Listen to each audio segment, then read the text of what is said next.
les collectes du temps ordinaire nous fait prier le Seigneur en ces termes. Seigneur, foyer brûlant de charité, donne-moi la grâce de t'aimer plus que tout et d'aimer mon prochain à cause de toi. Poser des actes à cause du Seigneur, à cause de Dieu, est le principe de vie chrétienne. La motivation de toute vie chrétienne est le moteur qui fait engager le chrétien à poser des actes. C'est vrai que notre monde, nos vies sont remplies des actes de bienfaisance, des actes de charité, des actes d'amour. Mais tous ces actes que nous posons à l'égard d'autrui, la question qu'il faut se poser, c'est pour qui nous faisons et nous posons ces actes. Nous les posons peut-être parce que il nous faut avoir de l'importance aux yeux des autres. Nous les posons peut-être parce que il faut se faire une place. Nous le posons parce que peut-être il ne faut pas se donner une mauvaise image aux yeux des autres. Mais dans le contexte et dans la particularité que prend notre vie d'être une vie chrétienne, les actes sont posés pour le Seigneur.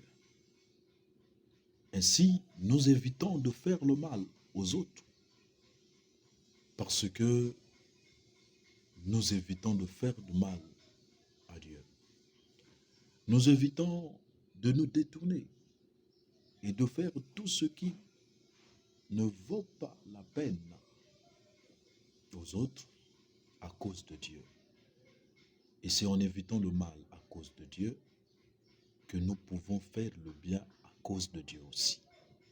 Mais si le bien que nous faisons, les actes que nous faisons, ne sont que des actes pour se faire une gloire, pour se faire accepter, pour être bien apprécié, au finish, le Seigneur ne nous connaîtra pas toujours.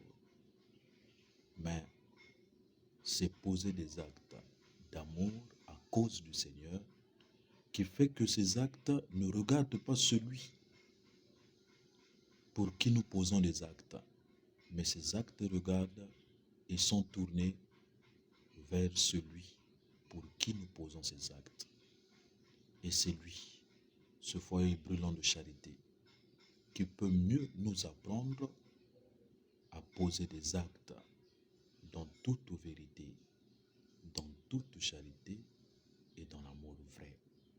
Ce qui fait que nos actes d'amour seront des actes de joie si nous les posons à cause du Seigneur, et en cela, ces actes pourront mieux faire la joie de beaucoup. Comme le dira Saint Paul dans sa première lettre aux Corinthiens 13:6, l'amour se réjouit dans ce qui est vrai. Si nos actes d'amour, de charité sont teintés de duplicité, d'hypocrisie, évidemment il est difficile que ces actes réjouissent beaucoup. Ça peut réjouir ceux qui tirent leur intérêt, mais le fait que ce n'est pas des actes désintéressés, c'est difficile que cela réjouisse pour longtemps et peut-être aussi beaucoup. Mais tant que nous les posons à cause du Seigneur, ces actes rentrent dans l'éternité de Dieu. Et c'est dans l'éternité de Dieu qu'aucun acte de bienfaisance peut être oublié. Ceux qui les posent à cause du Seigneur ce n'est jamais perdu. Combien même l'ingratitude de l'homme peut les oublier, mais aux yeux du Seigneur, celui pour qui nous posons ces actes ne peut jamais l'oublier. Apprenons de lui, de l'amour que nous portons pour lui, à poser des actes d'amour, de charité, de bienfaisance pour lui.